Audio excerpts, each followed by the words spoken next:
Allez, c'est parti. Ouais. Ok. Pardon, tiens, on voit après. C'est tranquille, hein, c'est une discussion. Vous avez été avec les plus grands. Et encore, ça n'est pas tout. Je ne pas travailler en secret de Lucas. Bonsoir.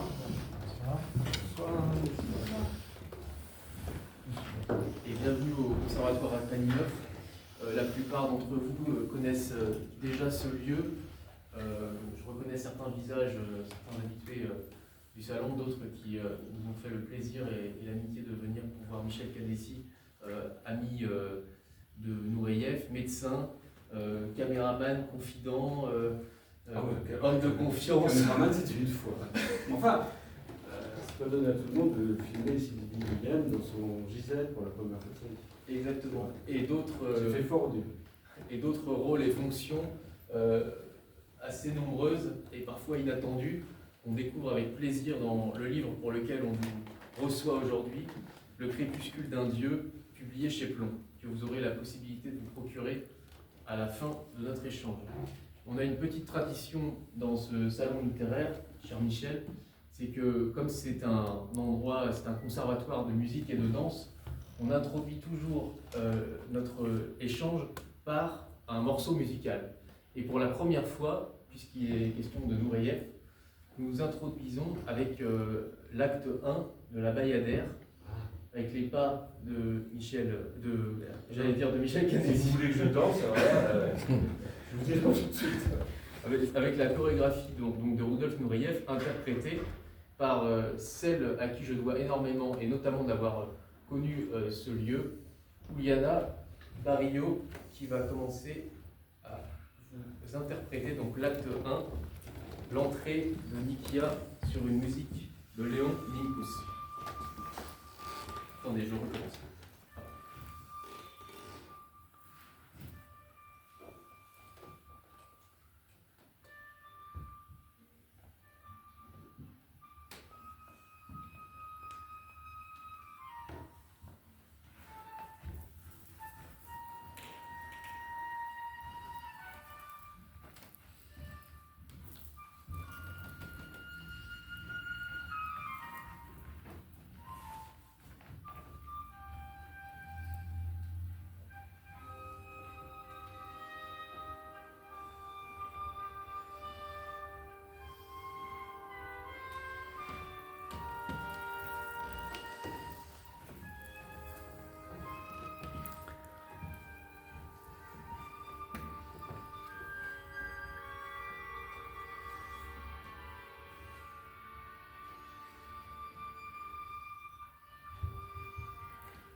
Elle a encore plus de mérite quand elle danse sans musique.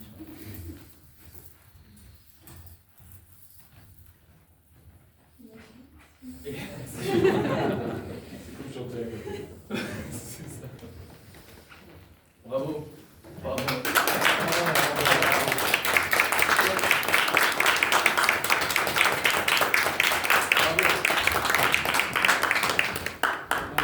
Alors, oui. Ça attaque. C'est fort parce que c'est très émouvant de voir ça. Oui.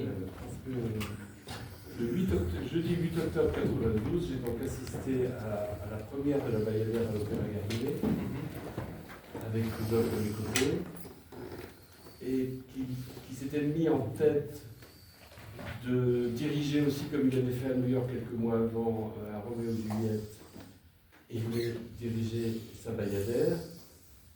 Mais Pierre Berger m'avait appelé quelques jours avant en me disant il faut le dissuader. J'ai déjà engagé un autre chef, parce que vous savez que Rudolf, à la fin de sa vie, faisait de la direction d'orchestre. Et donc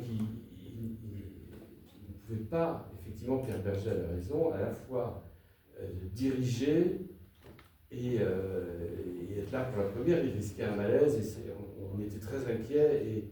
Et donc, je me revois allant chez Rudolf l'après-midi de la première, en lui, enfin pas, non, 2-3 jours avant quand même, en lui disant, Rudolf, on va vous installer dans une loge de côté, je serai à côté de vous, avec vos plus proches. Et là, il rentre dans une rage dont lui seul avait le secret. Il me sort une horreur en russe, que je ne vous répéterai pas, parce que je sais que c'est une horreur. Et j'étais super embêté, je suis sorti de sa chambre, j'ai attendu qu'il se calme, son téléphone sonne, et là, c'était Carla Fracci au téléphone. Vous saviez qu'il était Carla Fracci, une des plus grandes danseuses italiennes. Et j'entends Rudolf lui parler, je ne savais pas les questions qu'il lui posait, et j'entends Rudolf lui dire « Ah non, je ne dirigerai pas la Bayadère parce que mon médecin me l'interdit. » Je me suis dit « Ça va, il s'est calmé. » Et en fait, il a accepté. Et cette scène était très émouvante parce que Rudolf est devenu une star mondiale du jour au lendemain en arrivant à Paris un jour de juin 61, en dansant la Bayadère, en dansant le rôle du Solor. Et il a fini sa carrière et sa vie en nous offrant cette Bayadère qui est un bijou somptueux. Donc une espèce de boucle comme ça. Je dis, même dans le livre d'ailleurs, Mitterrand disait toujours que chaque vie d'homme est une symphonie inachevée. C'est le titre du dernier chapitre. Voilà. Et bien là, pour Rudolf, je dirais que non, parce que la boucle était bouclée. Et il a réussi à survivre pour finir par nous laisser cette Bayadère. Il est mort un mois après, un mois et demi après.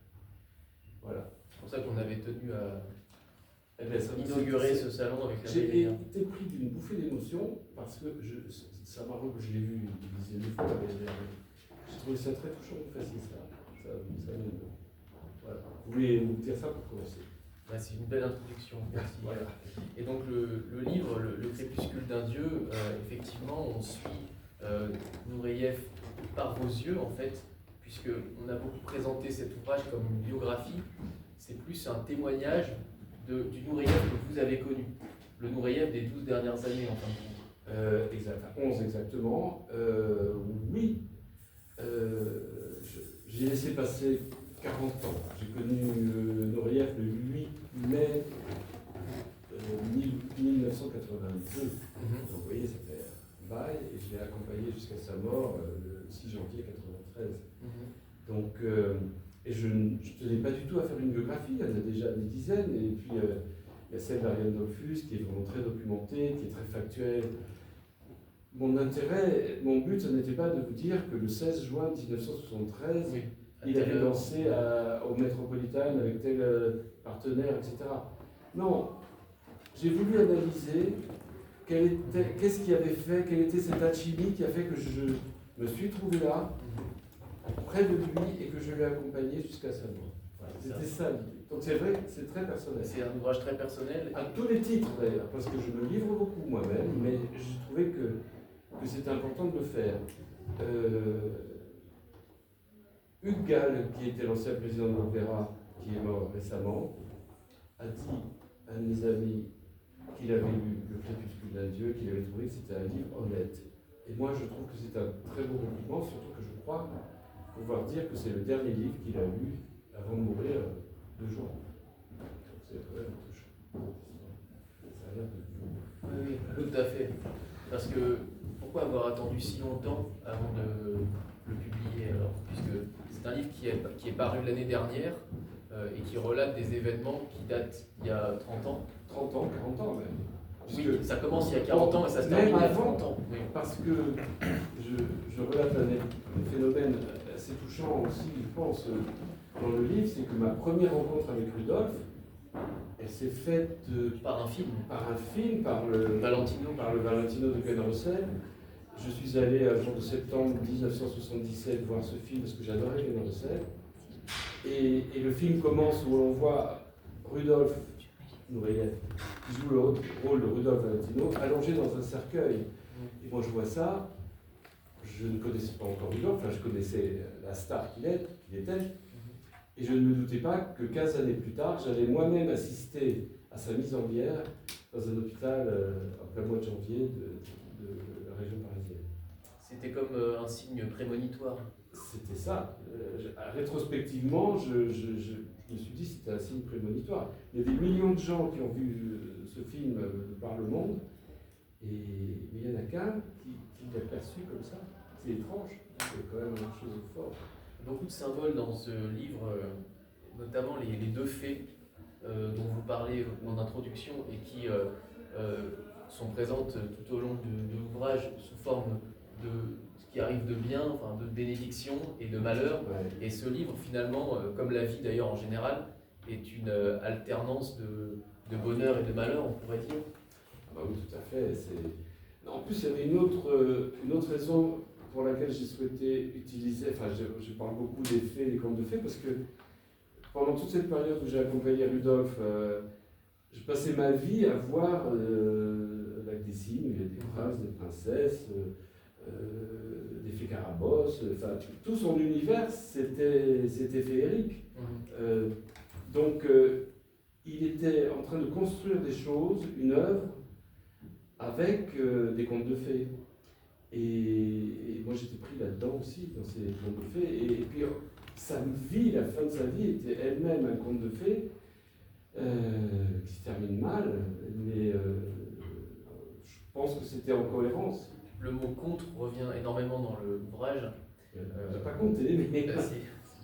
Au moins 4 ou 5 fois, je pense. J'ai entouré à chaque fois qu'il était question de conte, et c'est une métaphore que vous reprenez souvent, comme si finalement le conte devait durer jusqu'au bout, et puis à la fin, sur cette île aussi paradisiaque, le conte se poursuit, mais en même temps, il sait qu'il va mourir, il sait qu'il est condamné, quasiment depuis le début, en fait, presque depuis le début de votre relation. Ça a duré presque une dizaine d'années, son calvaire, en fin de compte.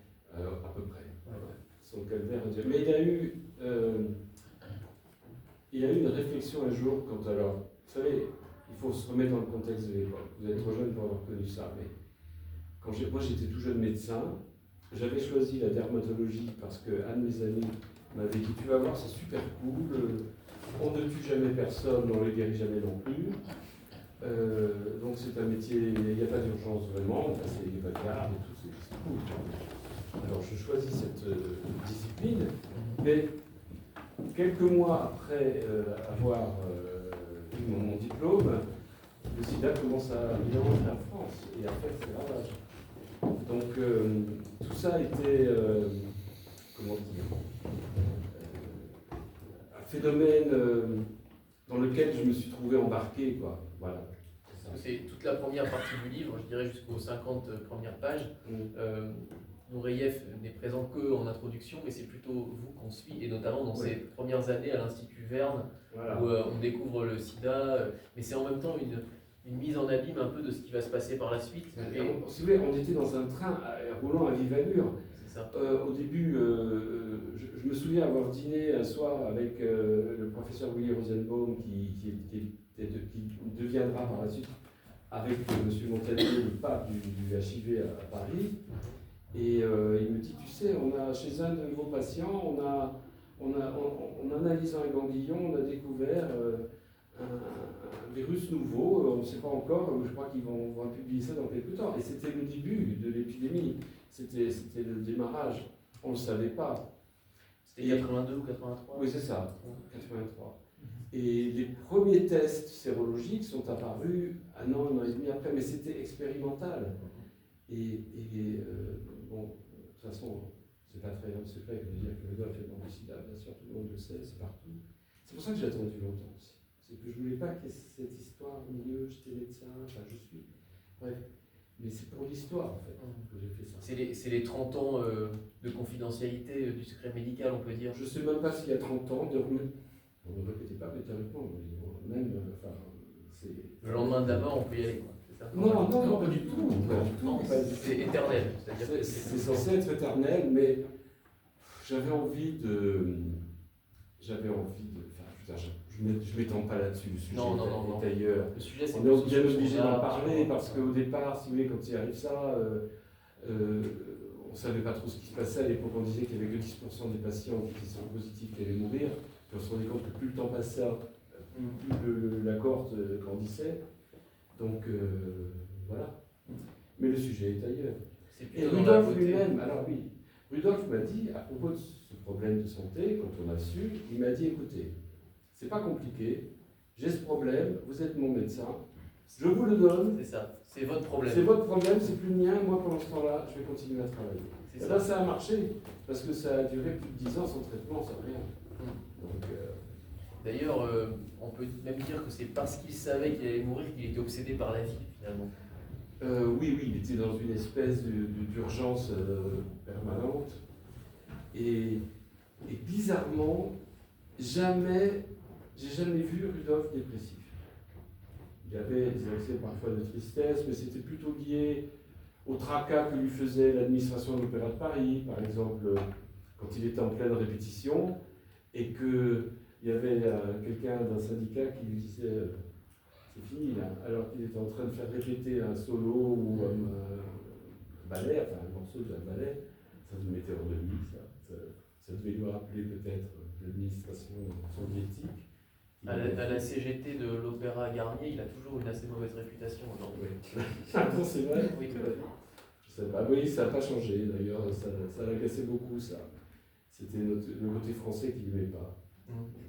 Et il avait aussi, vous racontez dans le livre, des parts évidemment de génie que vous relatez, mais aussi des parts plus sombres. Parfois, il pouvait mal parler à certaines personnes qui se considéraient elles-mêmes comme ses inférieures, et il rentrait dans une sorte de spirale, notamment avec ses fans ou des personnes peut-être qui le déifiaient trop. Vous avez été témoin de certaines scènes comme ça. Alors, ça aussi, c'était une chose intéressante parce que bien sûr que j'ai été témoin de scènes. Vous savez, il y a une chose, il a des secrets qu'il vaut mieux ne pas entendre. Je me souviens de mes amis qui disaient un jour, attendez, je vais vous dire un truc. Ils disaient, voilà, ne me dites pas, je peux savoir. Et je pense notamment à une dame qui s'appelait Douce François, qui est décédée aussi maintenant. Et qui est un personnage important du livre. Oui, personnage important du livre, personnage important dans la vie de Rudolf et qui maltraitait. Et moi, j'étais le témoin de tout ça. Ce qui fait qu'après sa mort, elle a été assez cruelle avec moi, dans le sens où j'ai assisté à la façon dont il se comportait avec elle. Et en même temps, il avait besoin d'elle. Et c'était une femme qui a dévoué sa vie, et c'était le prototype. Ça me fait penser à cette chanson de Michel Berger, La groupie du pianiste. Vous voyez, c'était un peu ça. Il y avait beaucoup de femmes comme ça qui tournaient autour de lui, mais elle rêvait d'avoir un enfant avec Rudolf, et à un moment donné, ça l'a un peu taraudé cette histoire, et puis après, vu ce qui s'est passé sur le plan de sa santé à l'époque, c'était devenu impossible. Et puisque c'est, j'imagine, une question que beaucoup de gens se posent, vous-même, vous le dites dans le livre, vous n'aviez jamais eu d'aventure avec Rudolf Nureyev. Enfin, Écoutez. En tout cas, c'est ce que j'ai lu dans le livre. Non, c'est la vérité. Lucas a dit c'est un livre sincère. Au point où j'en suis, vous avez quand même vu que je me mets. Je raconte tout de ma vie perso. Vraiment tout. Des choses, même si vous voulez, des choses cocasses, vraiment. Il y en a. Donc, non. Parce que, aussi étrange que cela puisse paraître, Rudolf ne me plaisait pas. Lui, il n'aurait pas dit non. Alors, ça peut sembler très prétentieux de dire ça, mais ça n'est pas du tout. Et puis, un jour où les choses devenaient un peu étranges avec ça, je lui ai dit, écoutez, je vais citer l'air du catalogue de Don Juan de Mozart. Vous savez, Espagne, à son nom, il est très. Alors, je veux dire, si en Espagne, ils sont 1003, moi, je vais être le 1004e avant le 1005e, etc., etc. Ça l'a fait rire, ça.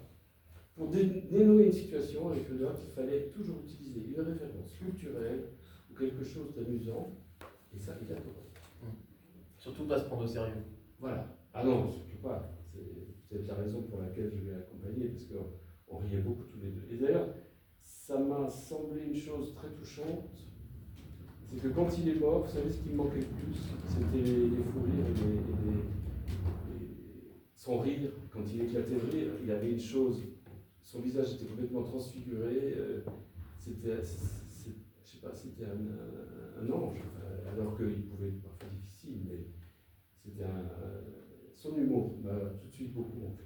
Bon. Et donc il avait cet appartement qui était un peu le QG de tous ses amis, quai Voltaire. Oui.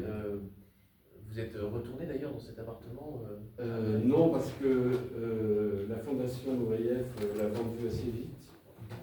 Et j'avais plus trop envie de retourner, je dois dire, parce que j'avais des souvenirs incroyables. Je raconte dans le livre, à un moment donné, le soir quand il était à Paris, parce qu'on parle toujours de la solitude des stars, et c'est la vérité. Rudolf était adulé sur scène, il rentrait chez lui, il était tout seul. Et certains soirs, pas toujours, mais bon, il m'appelait, et il me disait, venez, je vais vous donner un concert privé de clavecin. 3 heures durant. 3 heures durant sans bouger, à l'écouter jouer du Bach. Cela dit, c'était magnifique quand même. J'étais là, tout seul. Enfin, j'étais avec un de mes copains qui m'avait accompagné à l'époque. On était là tous les deux dans le canapé. Et Rudolf qui jouait du clavecin sur son clavecin de 1670. Donc, j'étais très fier. Vous expliquez qu'il aimait Bach puisque c'est aussi fin qu'une étoffe, c'est ça, non? Il compare là. D'abord, Rudolf était un grand fan des étoffes. Et ça se traduit quand on voit tout le soin qu'il mettait pour choisir ses costumes, etc.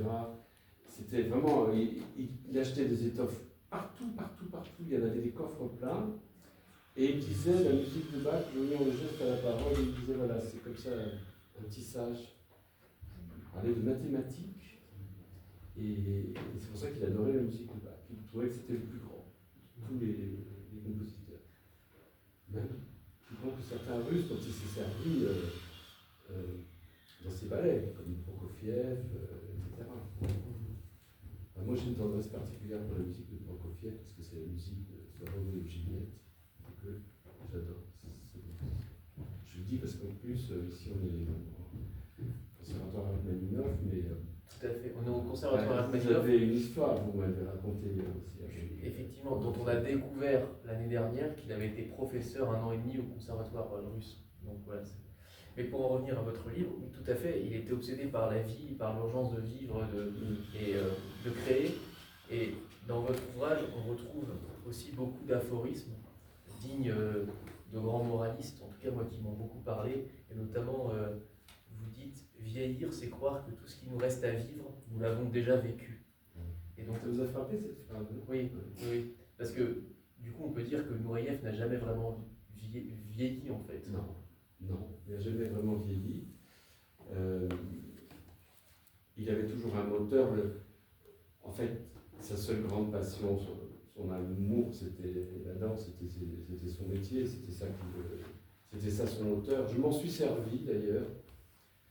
Vous savez, je raconte le retour de Saint-Pétersbourg en catastrophe quand il était tombé très gravement malade. Et que en Russie, à l'époque, on ne savait pas trop les tenants, les aboutissants de ce qu'il avait atteint. Donc on lui faisait des perfusions de pénicilline à l'hôpital de Saint-Pétersbourg. Donc je lui ai dit, il faut rentrer tout de suite. Et je raconte ça parce que c'est important. Il avait à cette époque un engagement à New York, au Metropolitan Opera, où il devait diriger le ballet Roméo et Juliette. Et il est rentré, donc j'ai réussi à le faire rentrer à Paris, on l'a hospitalisé, on a découvert ce qu'il avait, et il a eu un traitement spécifique adapté à son problème qui n'était pas du tout banal, c'était quelque chose en rapport avec le sida, bien sûr. Et j'avais la directrice du maître au téléphone tous les jours, qui me disait, Michel, j'ai engagé un autre chef parce que je sais que le docteur n'est pas bien. Je lui dis surtout pas, n'annulez pas. Vous allez voir, il sera là. Et finalement, grâce au traitement, j'allais le voir, il y avait toutes les partitions sur son lit. Il répétait ses partitions de Prokofiev, c'est pour ça que je pense à lui, il a fait cette histoire avec Prokofiev. Et le moment venu, rétabli, on s'est envolé pour New York et il a dirigé son Roméo et Juliette, avec justement sur scène Sylvie Guillet et Laurent Hiller en guest star, au Métropolitain. Je dois dire qu'au début, j'étais très angoissé parce que je me dis s'il fait un malaise, s'il se passe un truc, ça va mettre la représentation par terre. Et au bout de quelques minutes, pris par la musique et par la magie du lieu et de la situation et tout, j'ai tout oublié. Je me suis laissé embarquer dans le ballet. C'est une force aussi, c'est ça la force de l'art. Et Rudolf est allé jusqu'au bout. Et est-ce qu'il était différent, parce que vous dites je me suis laissé embarquer par le ballet, est-ce que lui-même était différent quand il était dans le moment de création, dans le moment de... Bien sûr, il était différent. Un jour, je lui pose la question, on était en coulisses, il allait rentrer en scène, et je lui dis, et maintenant, à quoi vous pensez, qu'est-ce que... Il me dit, maintenant, laissez-moi, je vais aller parler avec les dieux. C'est pas très simple comme phrase, mais lui pouvait le dire. Le crépuscule d'un dieu, justement. Bah oui.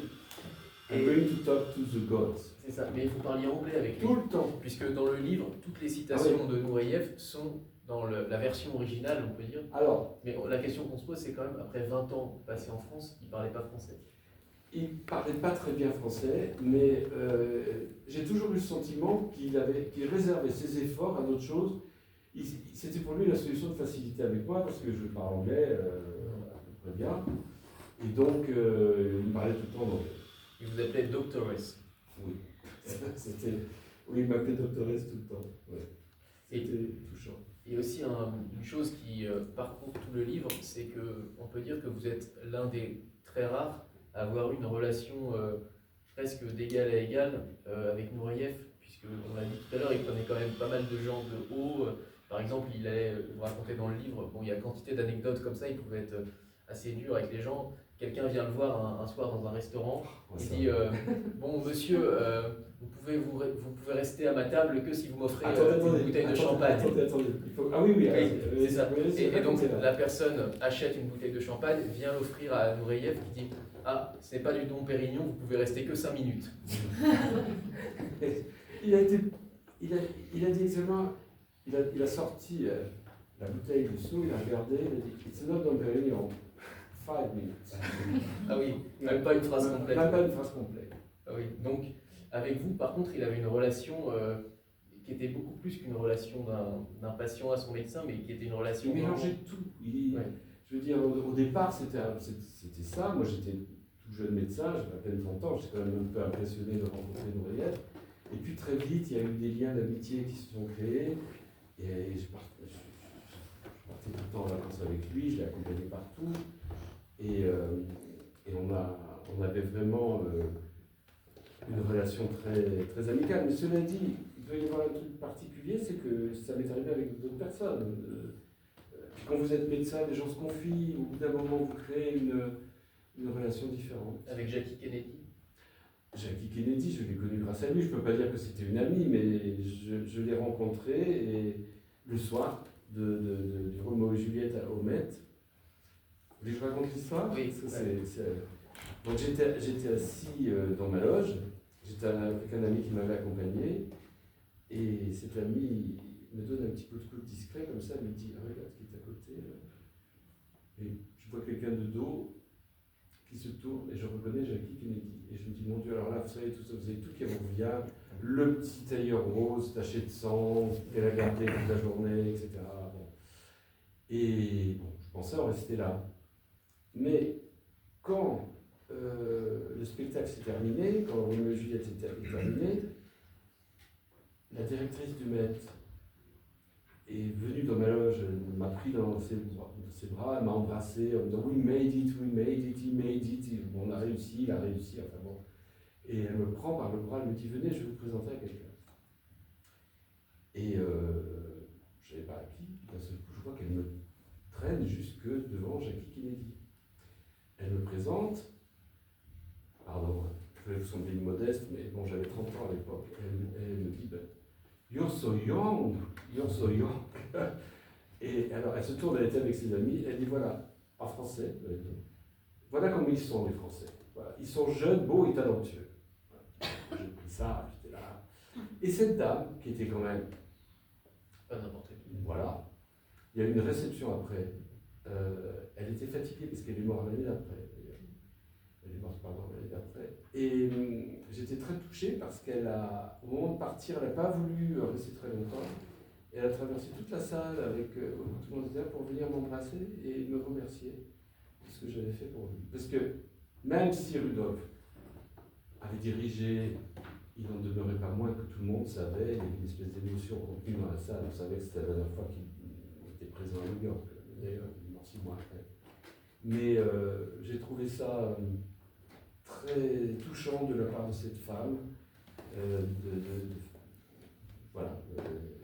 Donc ça a été une grande brève. Et quand je dis, quand je les voyais tous les deux en train de parler, je me disais, voilà, ce sont deux personnalités. Je n'étais pas surpris qu'ils soient devenus amis, parce que c'est des gens dont le destin bascule en une seconde. Voilà. Elle, quand son mari est mort à côté d'elle, et Rudolf en décidant de demander l'asile politique à la France à l'aéroport de Bourget. D'ailleurs, il vous a raconté la suite dans le bureau de la consul au Bourget. C'est incroyable. Oui.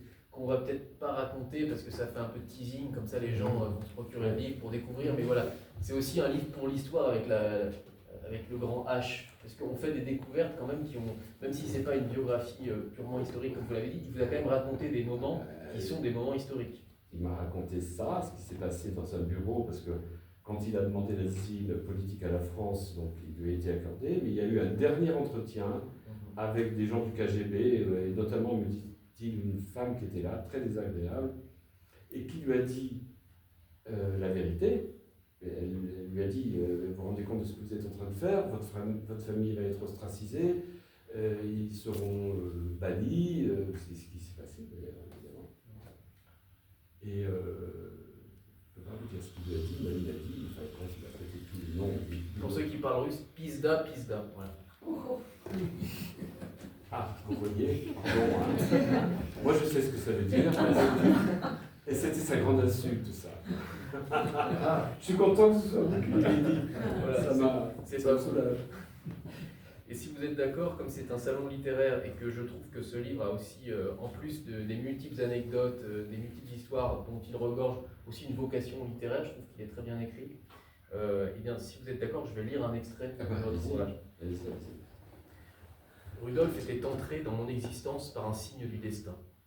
Depuis notre rencontre, je découvrais sans cesse des créations et des ballets classiques revisités, inspirés des contes de fées les plus marquants, sur lesquels Rudolf portait son œil créatif et psychanalytique. Il chorégraphiait des histoires féeriques, où des êtres naïfs, simples ou aveuglés par des rêves inaccessibles côtoyaient des personnages maléfiques. Les espoirs les plus grandioses se brisaient inexorablement contre la roche inébranlable du destin. Je pénétrais dans l'antre de l'alchimiste et chance inouïe, il me confiait ses secrets. En définitive, je vivais moi-même une sorte de conte avec ses enchantements et ses maléfices. Je savais au plus profond de moi que Rudolf finirait par être rattrapé par le malheur. J'étais gagné par le désespoir et je le masquais derrière un voile d'optimisme. Je naviguais à bord d'un luxueux navire dont le capitaine avait les yeux bandés, mais le voyage était splendide, la féerie omniprésente. Le timonier se dirigeait droit vers l'iceberg, une coupe de champagne à la main.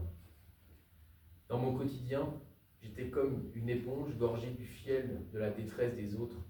Je prenais l'eau, mais Rudolf m'aidait à écoper. Et bien qu'il fût lui-même entraîné dans la tragédie du sida, il me démontrait avec obstination que la beauté, la légèreté et l'insouciance qu'il prodiguait tout autour de lui sans doute ne sauveraient pas le monde, mais aidaient à rendre supportable cette interminable tempête. C'est des mots très forts et très beaux. Vous avez une citation à un moment donné de Paul Valéry. Vous dites « Ce qu'il y a de plus profond en l'homme, c'est la peau ».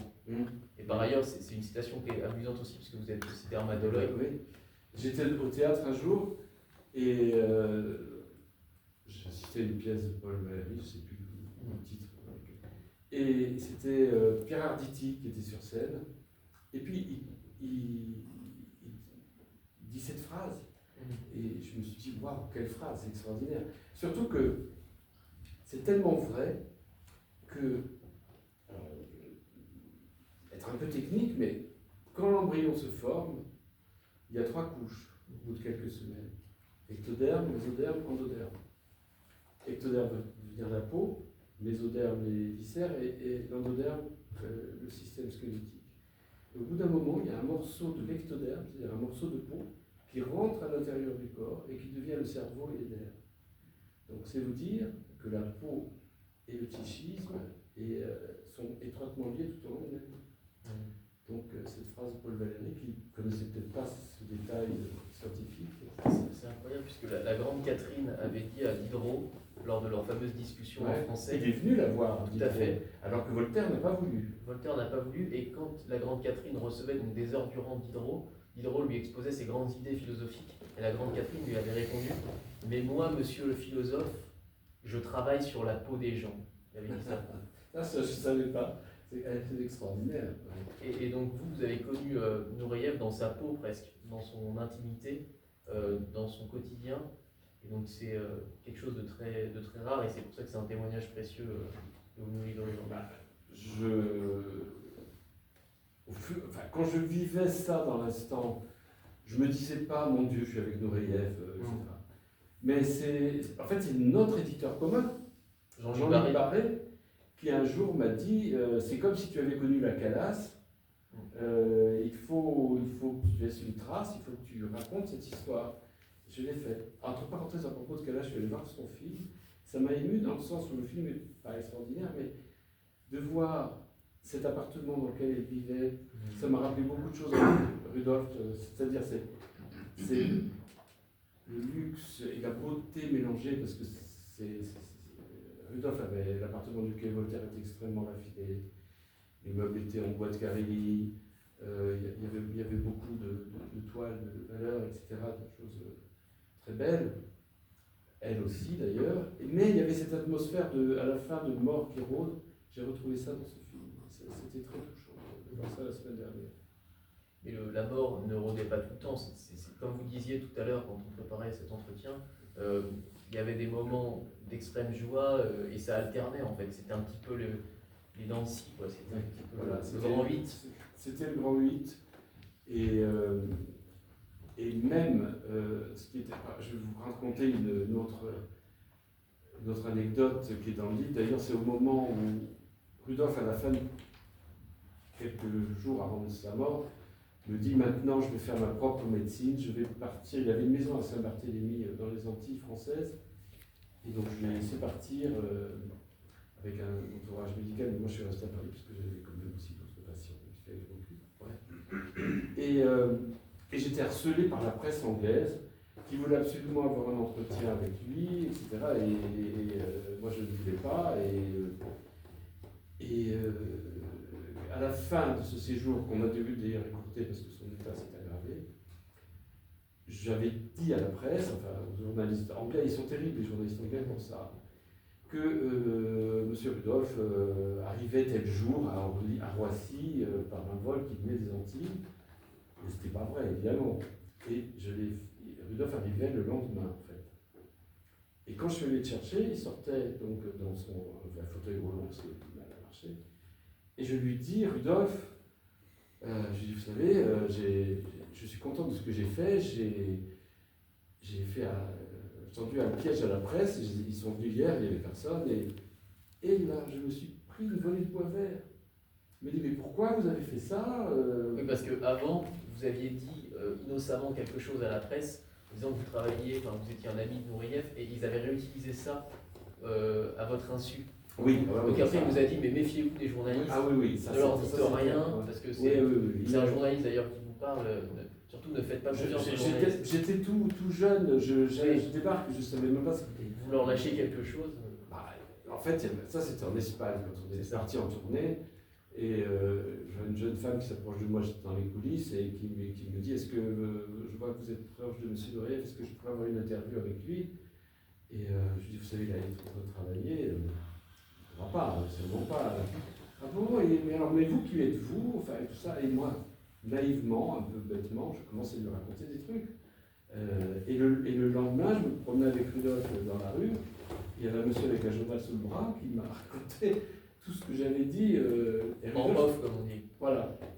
Et Rudolf m'a dit, you see, be careful with the press. I saw you, pendant qu'il est en train de répéter, I saw you talking to the press. Il gardait toujours un œil sur vous, même quand il répétait. Ouais. Et donc, du coup, vous aviez médité cet enseignement, et là, vous aviez menti à la presse, et il était quand même furieux. Il était quand même furieux parce que c'est une star et qu'il aimait bien être en représentation. C'est comme le jour de la Bayadère, le 8 octobre, il tenait à peine debout, il y a d'ailleurs une photo dans le Tout à fait. bouquin qui a ça. Et je 8 octobre 92. Ouais, 8 octobre, voilà. Photo là. Et je lui dis on va rester dans la loge, etc.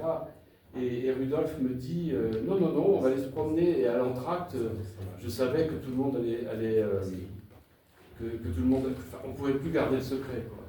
Ça allait être fini. Et c'est ce qui s'est passé. Ça. Et peut-être pour terminer, avant de laisser le public poser ses questions et de passer à la séance de dédicace, il y a quand même un détail qui m'a beaucoup amusé ce soir, c'est qu'on est à peu près 15 personnes. Enfin, 18 personnes, voilà, exactement. Je couperai cet extrait au montage parce que, évidemment, les gens qui nous regardent sur les réseaux sociaux, qui sont très nombreux, c'est toujours bien de leur faire croire qu'on est dans un stade de France, évidemment. Mais voilà. Faire être ici parce que c'est pas en train de faire la même chose avec vous. Imaginez, ça serait difficile quand même. C'est vrai, mais justement, ça m'a rappelé cette phrase, l'une des premières d'ailleurs que Rudolf vous ait dite, quand vous l'avez.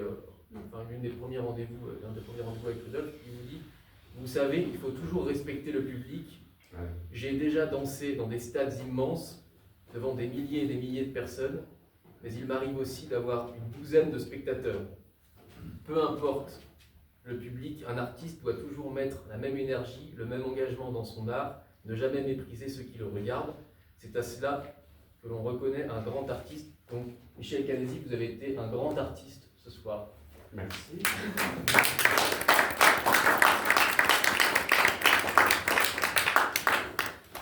Donc, comme on est entre nous, maintenant les questions sont ouvertes. Peut-être vous vouliez ajouter quelque chose avant.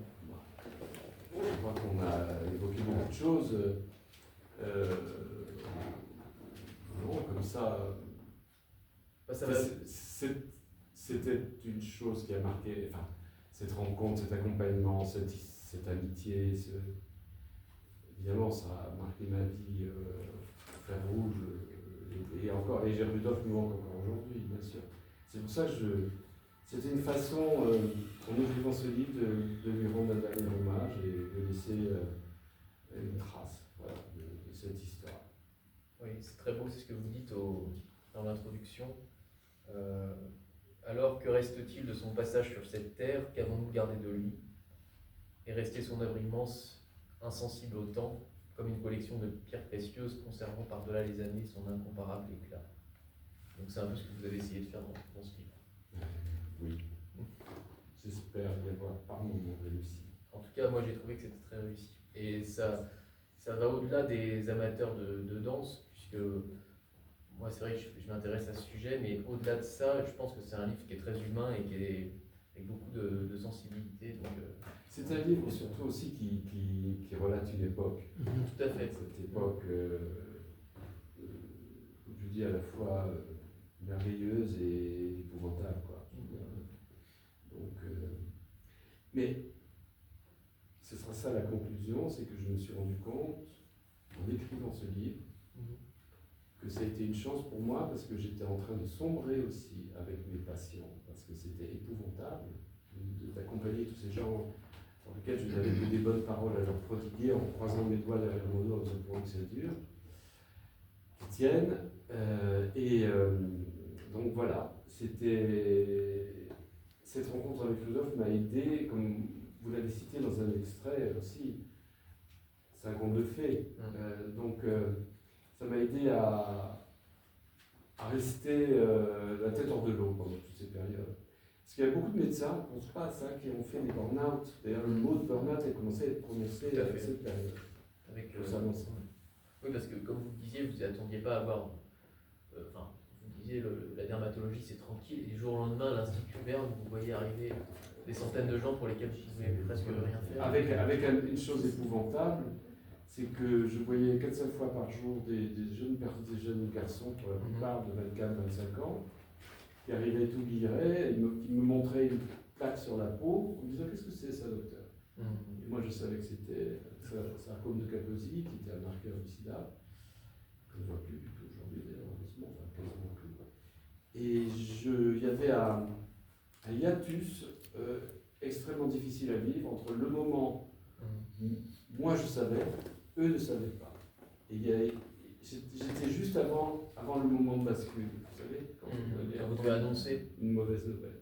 Ça, et je vivais ça au moins 2-3 fois par jour au moment où il y a eu une explosion. Ça, c'était dur à supporter. Et vous êtes aussi vous-même un miraculé aussi de cette époque. Je suis un miraculé parce que j'aurais très bien pu, je ne sais pas comment je me suis sorti de ça, mais j'aurais pu faire partie de ce navire qui coule. Mais non. Parmi nous, fort heureusement. C'était ça mon challenge, c'était ça. Et peut-être pour finir sur une note positive et quelque chose qui m'a beaucoup amusé avant que vous mûrissiez chacun et chacune d'entre vous vos questions. Surtout n'hésitez pas, on est entre nous. Hein, il y a juste 15 000 personnes en direct en ce moment sur YouTube. C'est la première fois qu'on vous propose de rencontrer Nureyev.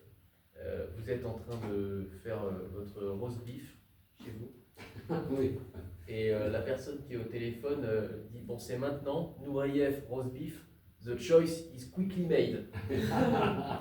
Oui. J'ai choisi d'aller voir une offre. Voilà. Et peut-être que si vous aviez préféré votre roast beef, mais l'histoire aurait été différente. Mais même juste avant, c'est pareil. Parce que la scène à l'Opéra Garnier où j'assiste à un ballet qui s'appelle Le Songe d'une nudité sur la musique de Mendelssohn, avec des amis à moi qui étaient danseurs, notamment Jean-Yves Lormeau qui est danseur étoile et qui jouait le rôle titre.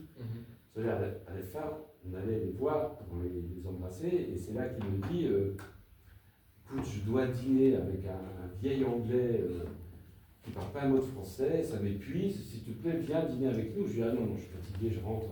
Ah si, il insiste. Bon, je lui dis allez, d'accord, j'y vais. Si j'avais dit non, si j'étais rentré chez moi, on ne serait pas là. Heureusement, vous n'êtes pas rentré chez vous. Et d'ailleurs, c'est un conseil. Il faut toujours sortir le soir et rencontrer des gens extraordinaires, comme vous l'avez fait ce soir, mesdames et messieurs. Qui veut commencer? Je suis sûr que vous avez beaucoup de questions. Vous avez parlé qu'il avait commencé par la Bayadère et qu'il avait fini par la Bayadère. Il avait fait un cycle. Il y a un autre grand artiste russe qui a fait le même trajet, c'est Nicolas de Staël, qui a commencé dans la peinture très très figuratif, puis après avec des multiples rebondissements est arrivé à l'abstrait, puis revenu à la fin de sa vie au figuratif et il s'est suicidé. Oui, ça je sais qu'il s'est suicidé, mais je ne savais pas. Donc c'est le même. Ils sont moins de deux, vous voyez. Voilà, c'est le même trajet. C'est une œuvre tout à fait remarquable.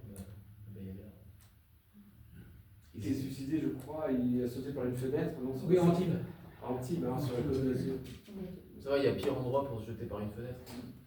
Vous allez en dessous. Cela dit, c'est vrai qu'il faut bien choisir sa sortie, c'est ça. Moi, je conseille Étretat, moi, personnellement. Ah oui, ça ne pardonne pas. Et ça me fait toujours penser ce petit échange à la fameuse phrase de François Sagan qui disait « Mieux vaut avoir un chagrin d'amour dans une Jaguar que dans un train de banlieue. » C'est vrai. C'est vrai. Difficile de contredire cette phrase. Ah non. Paulina, vous avez peut-être une question. Je vous vois remuer le livre dans tous les sens. Il y a peut-être quelque chose qui vous turlupine, je ne sais pas. Paulina, donc, est l'une de nos éminentes professeurs au Conservatoire Rachmaninov, professeure de piano, voilà, qui fait tout âge, c'est l'une des meilleures. Si jamais vous voulez avoir une professeure de qualité, je lance un appel. Paulina Guéry qui se présente. Bonsoir, bonjour. Eh bien, je n'ai pas encore de questions, mais c'est un sujet qui m'intéressait beaucoup. J'ai lu Nureyev d'Insoumis, l'autre livre sur Nureyev, et c'est drôle parce que c'est cet adjectif insoumis, c'est un adjectif qui est rarement employé, mais il est souvent associé aux artistes russes, notamment Moulin Sargent, qui a fait le documentaire sur Richter. Il a aussi appelé Richter l'insoumis. Et donc toute cette étude de mentalité qui est assez inspirante. C'est la biographie de Ariane Dollfus dont vous parlez. Nureyev l'insoumis, oui, c'est ça. Ah, c'est ça, exactement. Oui. Elle est très, très documentée, très précise. Mais je crois je ne suis pas sûr qu'elle l'ait rencontré un jour. C'est-à-dire que c'est quelqu'un qui a beaucoup travaillé sur, elle a fait des recherches, etc. C'était pas du tout dans ce que je voulais faire, quoi. C'est très objectif. Mais au moins, je me dis que c'est un point de vue plus original. C'est pas une biographie, quoi. C'est subjectif, mais honnête intellectuellement, et vous n'éludez rien. Les parties, l'avouable comme l'inavouable, tout y est. Voilà. Oui, c'est pour ça que c'est une bonne baseline, j'aurais pu être éditeur. L'avouable comme l'inavouable, tout y est. C'est pour ça que je suis venue justement, parce qu'il y a eu différentes œuvres qui ont été écrites sur lui, donc cette œuvre-là, Nureyev l'insoumis, mais l'auteur n'avait pas rencontré Nureyev. Ensuite, il y a eu la biographie de Marianne Bourges, mais elle est interrogée à différentes personnes qu'il avait connues, elle ne l'a pas connue personnellement, mais elle a voulu faire une autre forme de biographie assez intime. Elle disait qu'elle voulait faire parler les silences de Nureyev, justement. Voilà. Et là, j'étais venue à cette conférence pour pouvoir avoir un point de vue à ce moment-là de quelqu'un qui l'avait rencontré. Et il y a eu un autre ouvrage qui est écrit par cet écrivain irlandais, Colum McCann, oui. qui s'appelle Dancer, danseur en français, qui a eu beaucoup de succès d'ailleurs, et qui est un... Alors là aussi, il y a eu une scène avec lui, parce que ce monsieur, à mon avis, a écrit, c'est pas une biographie, c'est un roman, mais le personnage de Rudolf ressort mieux que dans toutes les biographies qu'on peut écrire sur lui. Et d'ailleurs, ce monsieur, j'ai une petite anecdote à ce sujet, parce que quand il est venu à Paris, je l'ai rencontré, et il m'a dit, je ne voulais pas vous rencontrer avant, parce que j'avais peur que ça interfère avec ce que j'avais en tête pour écrire mon roman. Pour avoir moi-même aussi écrit des romans, comme vous, je comprenais ce que cela voulait dire. Et je garde un souvenir incroyable de cette soirée, car il a voulu que je l'emmène dans un bistrot parisien. On s'est retrouvés, on a dû boire 4 bouteilles. Je crois que j'ai frôlé le commerce éthylique ce soir-là, mais pas lui, qui était très bien. Et il a réussi à me faire chanter en public devant tout le monde, chose que j'ai jamais fait de ma vie, je ne commencerai plus jamais.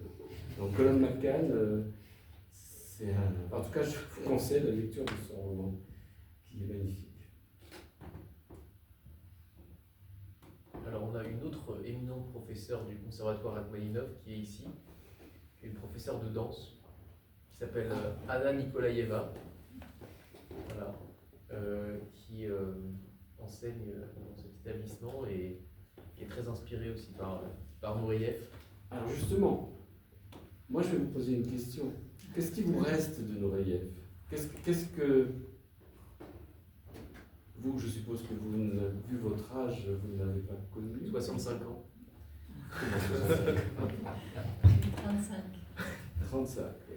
Donc, vous êtes né au moment où il est mort, quasiment. Naître au début des années 90, enfin, je ne veux pas être intrusif avec ça, mais qu'est-ce qui vous reste vous avez de l'admiration pour lui, il vous a... Oui, bien sûr, c'est le figure iconique pour le monde des danses, de l'art. Et au-delà, hein, aussi. Comment? Et au-delà de la danse. Oui, et spécialement pour les danseurs, les danseuses, et chorégraphes aussi, mais moi, j'admire beaucoup Nureyev comme le danseur, comme le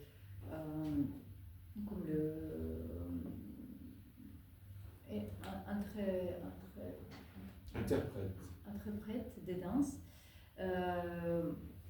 Comme chorégraphe, un peu moins. Je sais, c'est souvent ce qu'on dit. Oui, mais pour moi, c'est une figure, une très très grande figure dans le monde de l'art. Je réellement. Je ne sais pas, il me semble qu'il a, c'est parmi les premiers qui a découvert en fait le danseur, parce qu'avant le danseur c'était un joli prince, et là on sentait quelque chose de plus animal. Oui. Vous dites avant son regard faux. En danseur, oui, quand on voit ses sauces, il parmi il a changé complètement le rôle du danseur masculin. Ouais, c'est ça. Avant, les danseurs masculins, ils portaient les danseuses et les posaient par terre. Et là, non, mais c'est très important. Mais c'est d'ailleurs, on parlait tout à l'heure de psychanalyse, parce qu'un jour il m'a dit est-ce que vous pensez que je devrais faire une psychanalyse? Alors je lui ai dit écoutez, vous la faites dans toutes vos créations de ballets. Il avait revisité tous les ballets, c'est-à-dire Le Lac des Cygnes, son prince devient un personnage très étrange. Il a donné vraiment de l'épaisseur et de la substance à toutes ses créations. Et il y a une chose dont on n'a pas parlé, mais qui est aussi très importante, c'est sa passion pour le cinéma. Bon, on pourrait pas... Mais c'est vrai que oui, ça, moi je le découvrais justement qu'il était il a fait Cendrillon, qu'il a transposé avec beaucoup d'intelligence dans l'univers hollywoodien, et ça fonctionne parfaitement. Et d'ailleurs, un jour, vous lui avez dit mais Rudolf, pourquoi vous ne faites pas d'autres films après le Valentino? Et elle a dit mais j'aimerais bien, mais proposez-moi des films. Ouais. Il attendait en fait qu'on lui propose des rôles. Bien sûr, il attendait qu'on lui propose des rôles, et peut-être il était trop cher aussi, je ne sais pas, mais moi j'étais persuadé qu'il refusait tout. Mais non, le cinéma. Pourtant, le film Valentino que j'ai revu, Rudolf est très bien, c'est très regardable ce film. C'est pas. Il y a une magnifique scène où il danse. Pardon? Il y a une magnifique scène où il danse. Oui. Il faudrait qu'on fasse une projection ici au conservatoire. Ce serait une bonne idée ça. Alors, c'est drôle que vous disiez ça parce que oui, vous pourriez faire une projection. J'avais fait ça avec Leslie Caron, qui dans le film est sa partenaire, enfin une des partenaires. On avait organisé ça à l'Opéra Bastille. Et c'est d'ailleurs ce jour-là, parce qu'on avait organisé cette projection 2 ans après la mort de Rudolf. Moi, j'avais complètement oublié ce film. Enfin, je savais qu'il existait, mais je l'avais vu en 1977 et je ne l'avais pas revu. Et c'est en revoyant ce film, en revoyant la scène où il est allongé dans ce cercueil, où je me dis, mon Dieu, mais c'est pas vrai, c'est quoi ce signe que j'ai reçu? Et c'est à l'occasion de ça. Et Leslie Caron était une dame, elle est toujours vivante, et adorable, très sympathique. Et elle m'avait dit, j'étais très étonné quand Ken Russell, qui, alors c'est un peu oublié aujourd'hui Ken Russell, mais c'était un grand réalisateur des années 70-80 qui avait eu beaucoup de succès et qui faisait des films très sulfureux, enfin des trucs atroces. D'ailleurs, dans le Valentino, il y a une scène de Rudolf dans une prison qui ne passerait pas aujourd'hui. En Turquie, à un moment donné, il y a une scène qui est très drôle. C'est quand vous allez voir dans la Turquie des années 80, donc ultra conservatrice. Et surtout, 2 ans après la sortie de ce fameux film qui a mis le tourisme turc. Midnight Express. C'est ça. Et vous aviez peur parce que vous avez fait une projection dans un café turc d'un film ultra sulfureux que vous connaissez ce réalisateur, John Waters? Non. Ah, je vous conseille de voir, c'est quelque chose. John Waters, c'est un... On ne verrait plus ça aujourd'hui parce que tout est devenu trop policé, etc. Mais John Waters est toujours vivant, un réalisateur américain de films trash, mais vraiment trash. Pink Flamingos, voilà. Et il avait comme actrice fétiche un travesti qui était en fait un homme. Et on était en Turquie, sur le bateau que Rudolf avait loué pour qu'on parte tous en vacances, et il avait pris une pile de cassettes pour regarder toute l'œuvre de John Waters. Et moi, je les avais vus, les films. Et je lui dis, attention Rudolf, c'est quand même limite. Donc, il se trouve que la télévision tombe en panne dans le bateau, mais pas le magnétoscope. Quand Rudolf avait une idée en tête, rien ne pouvait l'en empêcher. Donc, il a enlevé le magnétoscope. Il me dit, on va... Je connais les petits villages turcs, il y a toujours un bar avec une télévision. Et on va aller regarder le film là. Effectivement, on rentre dans le bar, on demande au patron si on peut utiliser la télévision, on fait des branchements et tout. Et moi j'étais en train de me dire, encore la catastrophe. Et je me souviens, j'étais assis et le film commence et il y avait cette énorme travestie, parce que c'était Divine, elle s'appelait. Et il y avait un monsieur turc à côté de moi qui fumait un narguilé qui me dit What a nice woman. Et je me dis. Et puis au bout d'un moment, j'ai senti l'atmosphère se tendre, et les gens commençaient à dire mais it's not a woman, it's a man. Et la police est venue. C'est la phrase la plus philosophique du livre d'ailleurs. Voilà, oui, voilà, surtout là avec tout ce qu'on dit aujourd'hui. Bref. Et je me suis dit, là, on va finir en prison. Et c'est ce qui s'est passé, c'est-à-dire qu'on a été remarqué par la police pour atteinte aux bonnes mœurs, voilà. Et là, il s'est passé une chose étrange, c'est que le commissaire de police, alors, j'ai jamais su s'il avait reconnu Rudolf, parce qu'on était dans un petit village, rien du tout. S'il n'avait pas voulu faire d'histoire, on aurait pu finir en tôle. Il a dit, écoutez, vous remballez tout. Vous remontez dans votre bateau et vous quittez la ville, le petit village. Ce soir, même pas demain matin, tout de suite, je veux pas savoir ce qui s'est passé, puis out. Et on est parti, et du coup, je suis remonté dans le bateau. Enfin, sauvé, c'était. Rudolf, c'était ça. Hein. J'avais beau essayer de lui dire, on ne peut pas montrer un film de John Waters en Turquie dans un café public avec tous les messieurs qui sont là en train de filmer et tout ça. Et ben non, on a fait comme ça. Et je dois dire, d'ailleurs, cet épisode-là, si vous regardez sur Internet, vous avez un épisode où il se fait arrêter à peu près dans les mêmes circonstances avec Margot Fontaine. Alors vous imaginez Margot Fontaine dans un commissariat de police. Et ils avaient été attrapés à Los Angeles en train de fumer de la marijuana. Bon. Et Rudolf est filmé comme ça, prend une attitude extrêmement vénélienne, comme ça, un peu hautaine. Il regarde le caméraman en train de dire oui, c'est moi, c'est Rudolf, et alors. Et c'est un passage extraordinaire. C'est exactement ce qui nous est arrivé en Turquie. Tout à fait. Énormément d'aventures comme ça. Et parce que le livre, on rit beaucoup aussi. Oui, c'est ça. Il y a énormément de passages très drôles. Voilà, c'est ça. Je dirais même qu'on est assez peu dans le pathos. Ça aurait pu être un livre pathétique. Mais finalement, il surmonte cette épreuve par la création, par le rire, par des moments comme ceux que vous venez de décrire. Et... Oui, voilà, c'est ça qu'il voulait faire. Mais c'est pas du tout un livre pathétique. Il y a toujours les deux fées dont vous parlez au début, la bonne fée et la fée Carabosse, mais finalement c'est la bonne fée qu'on retient de ce livre. Peut-être que quelqu'un d'autre a des questions avant qu'on passe à la séance de dédicace. Nikia. Est-ce que dans le livre, peut-être il y avait un petit rituel traditionnel avant de sortir sur la scène? Par exemple, parfois les ballerines, bien sûr, ils ont leur ils sont obligés de sortir qu'avec la jambe droite. Ah oui, je vois ce que vous voulez dire. Non, j'ai pas souvenir d'une chose comme ça.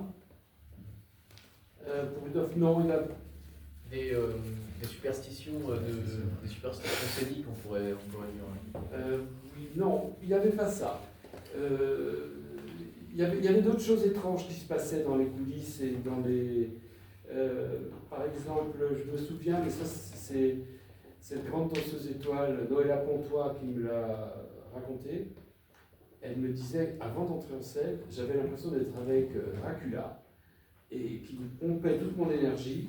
Et avant d'entrer en scène, je me sentais complètement vidé. Et elle me disait, Rudolf était un vampire.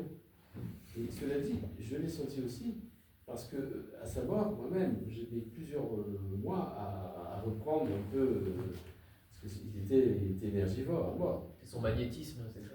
Son magnétisme, comme s'il se nourrissait de l'énergie des gens autour de lui. Comme un vampire. Mais de génie.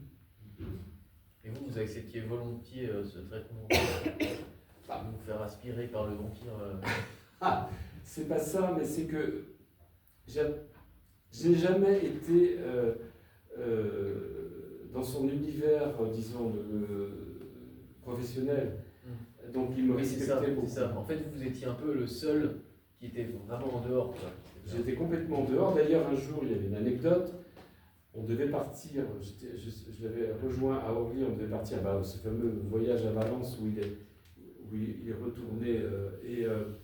Je le vois arriver avec un sac énorme qui pesait 1 tonne et donc je le salue, je lui dis donnez-moi votre sac, il est vraiment très lourd et tout.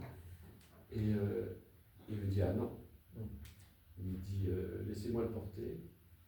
Je vous le dis une fois, je ne vous le dirai pas 2, parce que si vous me demandez encore de le porter, je vais vous dire ok, et après on ne reviendra plus en arrière. Après vous allez être comme 12 François. Voilà, exactement, c'est ça. Et j'ai compris la leçon, et j'ai plus jamais porté un sac. Jamais. Donc il y avait une forme de grand respect, sauf une fois où il y a une histoire que j'ai racontée tout à l'heure quand quand je lui ai annoncé qu'il ne pourrait pas diriger la Bayadère à Paris, et où il m'a dit une horreur en anglais, c'était pas ce qu'on a dit tout à l'heure. Hein. Ce que vous avez dit, c'est ça. En russe. Non, il m'a dit, en anglais, il m'a dit don't shit on my brain. Quand je lui ai dit qu'il pourrait, parce qu'il n'est pas mal non plus pour ceux qui comprennent ce que ça veut dire. Et je ne connaissais pas cette expression. Non, moi non plus, mais on voit bien l'image. On voit bien l'image. Et une autre fois. Sur la peau, du coup. Voilà, oui, voilà, sur ma peau. Et une fois, juste avant de partir à New York, alors qu'on l'avait tiré par les cheveux, etc., il avait besoin d'une infirmière qui vienne lui faire les soins pour des raisons de discrétion. Je lui avais dit il faut qu'elle vienne avec nous à New York. Et il m'a dit mais ça va me coûter beaucoup d'argent. Je lui ai dit bon, c'était pas une somme énorme. Et il m'a dit ah non, je ne veux pas, je ne veux pas. Et j'étais au téléphone avec lui, j'étais dans ma maison à la campagne, avec ma mère à côté de moi. Et j'étais en train de lui parler. Et Nureyev me dit eh bien, puisque c'est comme ça, I don't need you anymore. Il me dit j'ai plus besoin de vous. Ah bon, je lui dis you don't need me anymore. Et j'ai raccroché. Et ma mère, affolée, me dit mais tu viens de raccrocher au nez de Nureyev. Et 5 minutes après, il m'a rappelé en me disant Doctores, I apologize. Et là, j'en ai un peu profité. Je lui ai dit pardon, qui est-je au téléphone? C'est monsieur Nureyev. You apologize? Vous voyez avec ma secrétaire. Il m'a dit bon, écoutez, I apologize, but don't exaggerate. Et je suis parti à New York avec lui, avec l'infirmière. Bon, tout était finalement rentré dans l'ordre. Mais c'est vrai que oui, c'est les 2 seuls moments où vous oui, c'est les seuls moments où on se dispute. Pour l'histoire de Pierre Berger et de la Bayadère, je comprends, parce que au fond de lui, je le savais, en fait.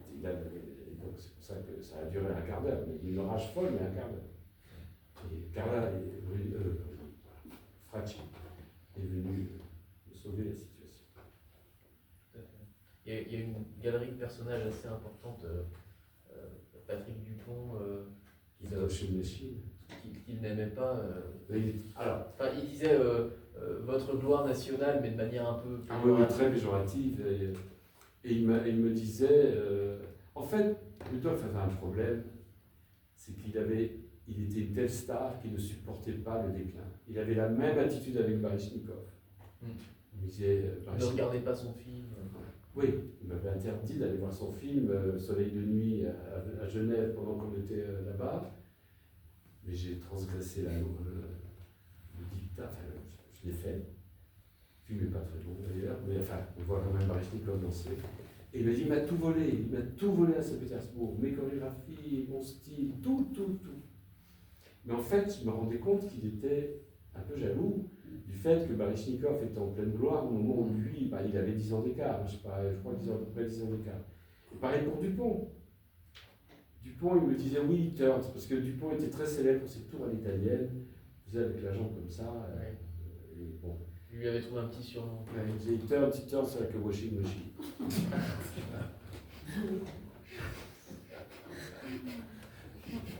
Donc, et vous m'avez aussi raconté l'anecdote avec Serge Giffard. Serge Giffard qui a été directeur du conservatoire Rachmaninoff pendant un certain nombre d'années. Et il en était presque venu aux mains aussi. Ouais, pas presque, ils se sont battus. Ah oui, il n'y a pas eu de duel pour le coup. Parce que Non, Serge parce Giffard était coutumier du duel. Oui. Et vous savez avec qui était le témoin de ce Jean-Marie Le Pen. Bravo. Ah bah, j'ai quand même écrit le livre de l'histoire du conservatoire Rachmaninov, donc j'ai fait des petites recherches. Effectivement, le jeune député poujadiste Jean-Marie Le Pen. C'est vous quand même, cette histoire. Alors, racontez la fin de l'histoire. Ah non, mais je sais pas, je vous laisse raconter. C'est vous l'invité. Oui, bon, alors, je vais raconter ça. La première de la Bayadère a passé, vers le 10-15 octobre, il se passait plein de choses. Madonna lui a envoyé des centaines de fleurs, elle voulait le voir, l'embrasser, il m'a dit Madonna.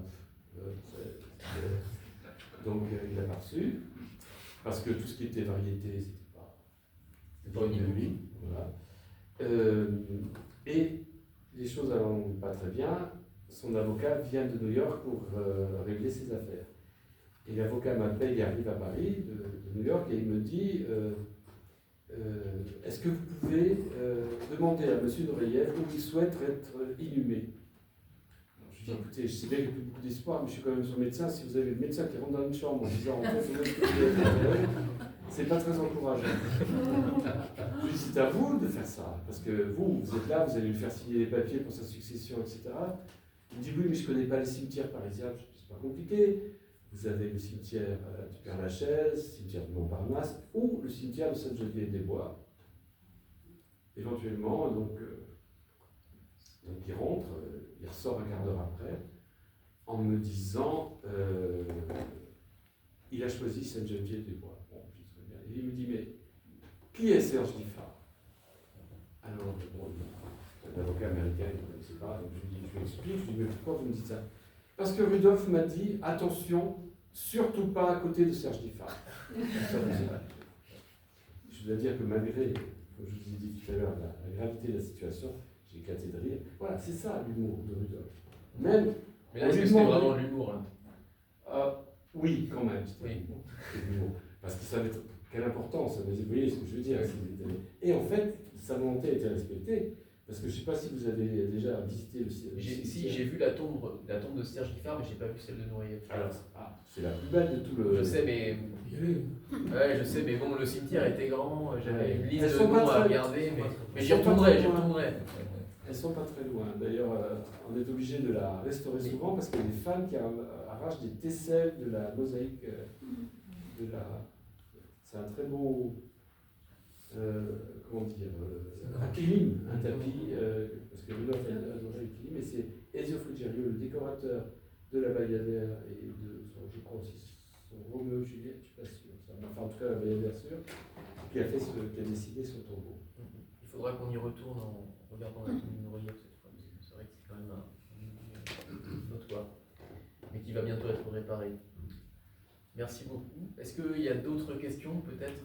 Moi j'avais la question en fait, oui.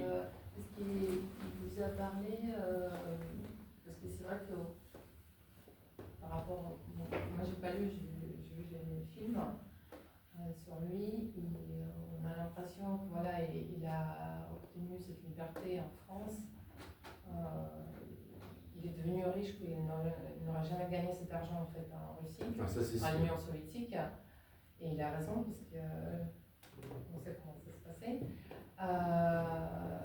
Mais est-ce qu'il avait quand même, bon, il devait avoir la nostalgie, mais en fait, est-ce qu'il se souvenait souvent de Russie, ou en fait, il était tellement dans le tourbillon de la danse, de ses rencontres, de sa vie, voilà, de la fête, et qu'il s'en fichait un peu. Il était nostalgique.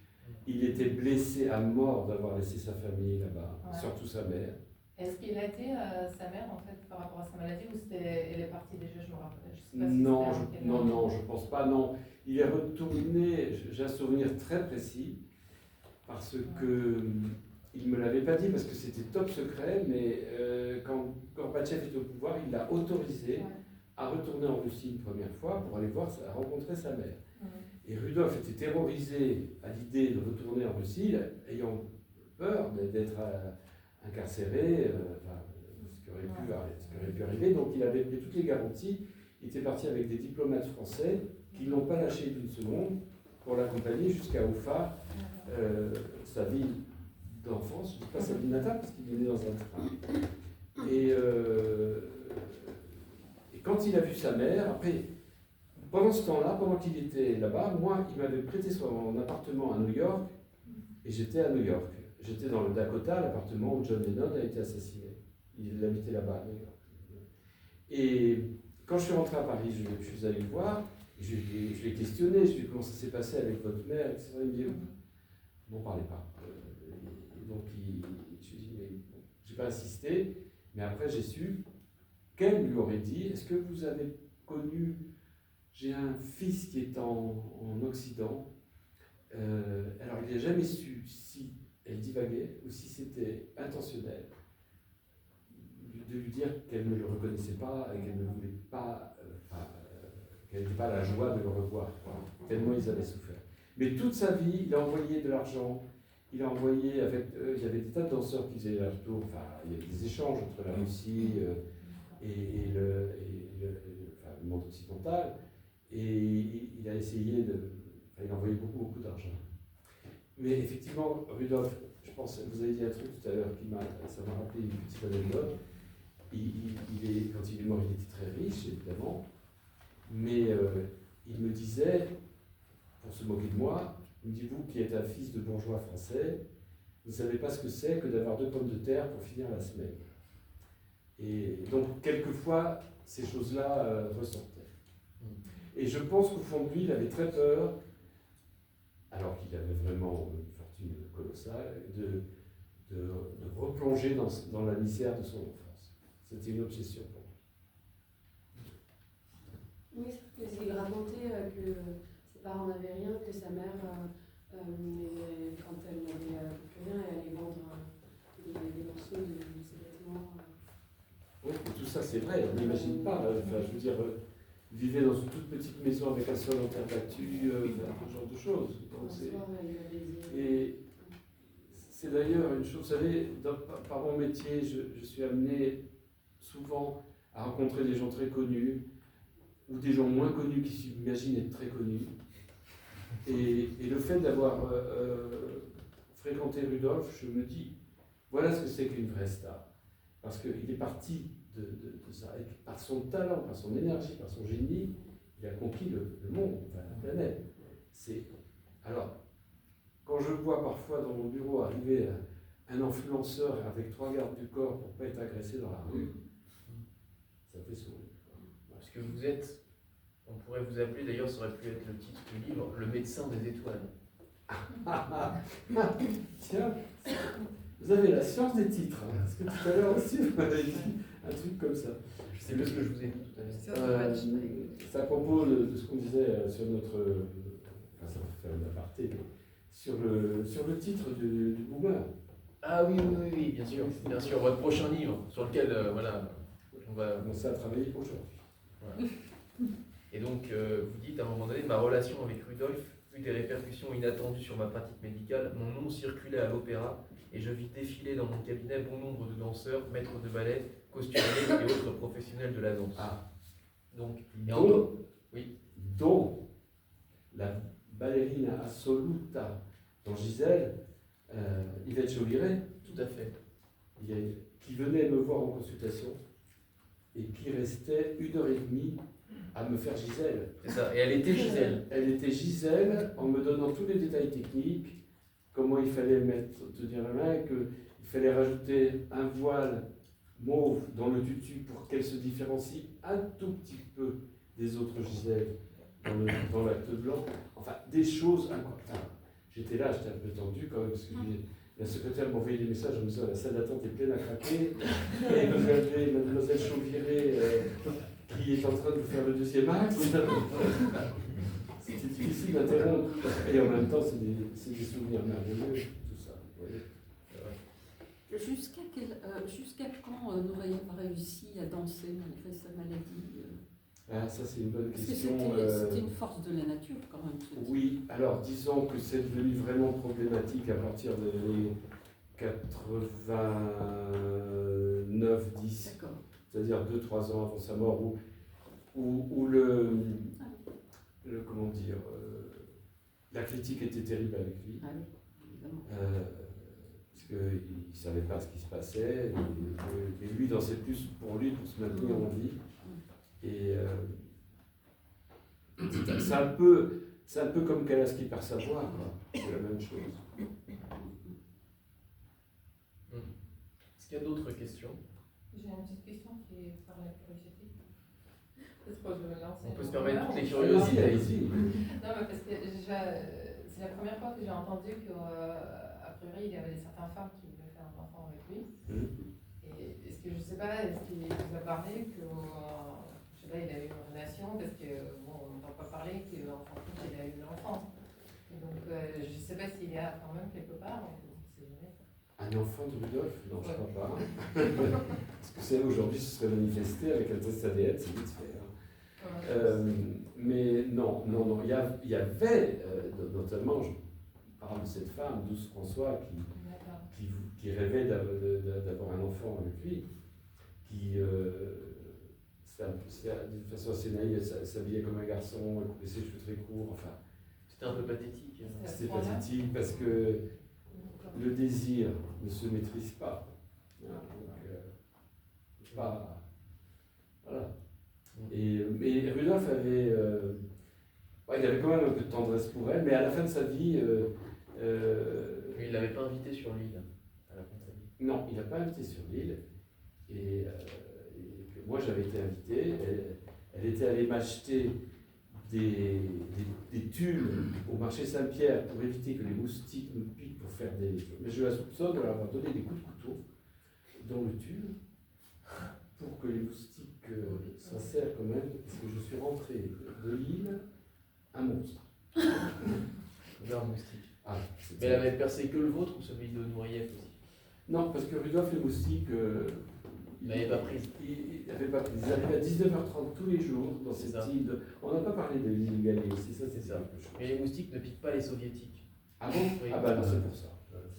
C'est seulement pour ça. Oui, l'île Gallie, on n'en a pas parlé, tout à fait. C'était son paradis à la fin du livre. Ouais, c'était son paradis. Un paradis infernal.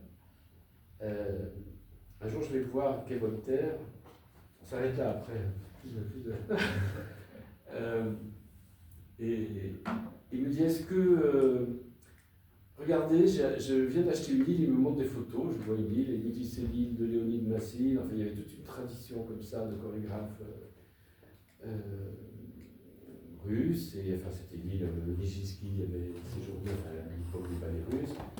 Et il me dit, bon, forcément, c'est pour moi, est-ce que vous voulez venir? Je vous invite à venir y passer quelques temps.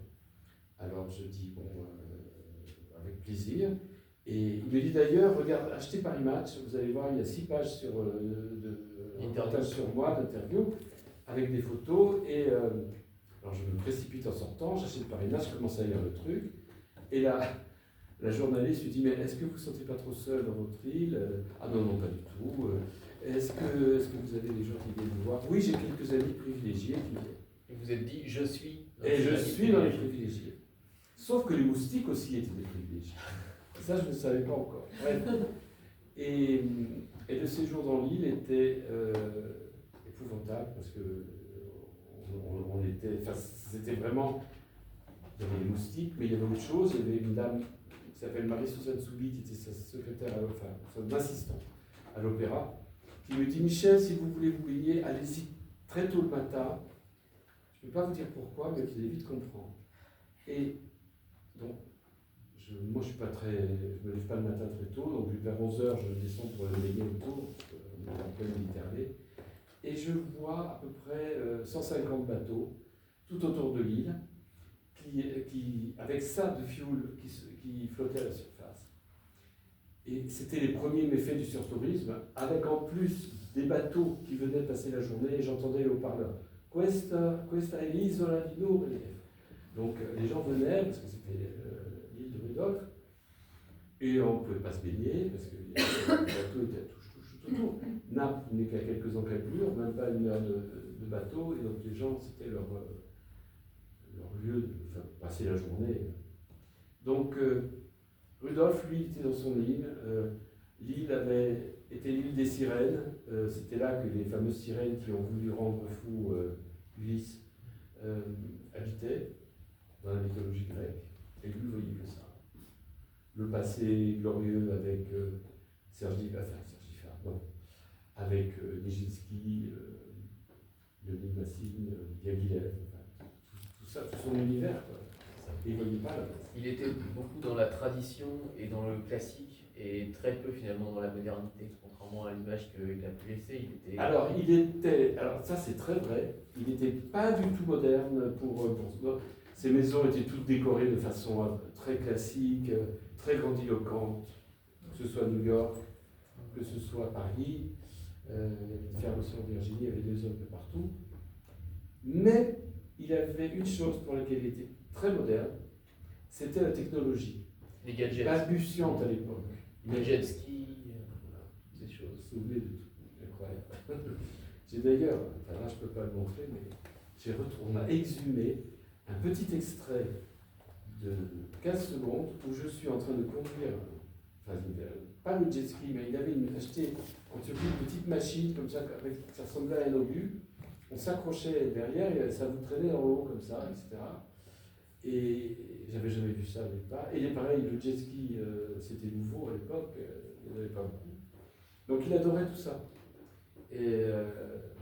Mais pour le reste, c'était la tradition, le goût classique.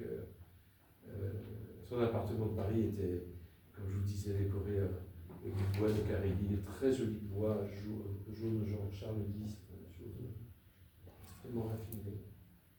Quelqu'un d'extrêmement raffiné, et en tout cas, si vous voulez connaître Rudolf Nureyev comme finalement un témoin privilégié, je vous conseille vraiment de vous procurer le Crépuscule d'un dieu, Michel Canesi. D'ailleurs, on dit Canesi ou Canesi?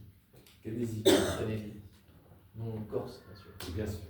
Voilà, il est disponible. Merci beaucoup, Michel Canesi. Bien.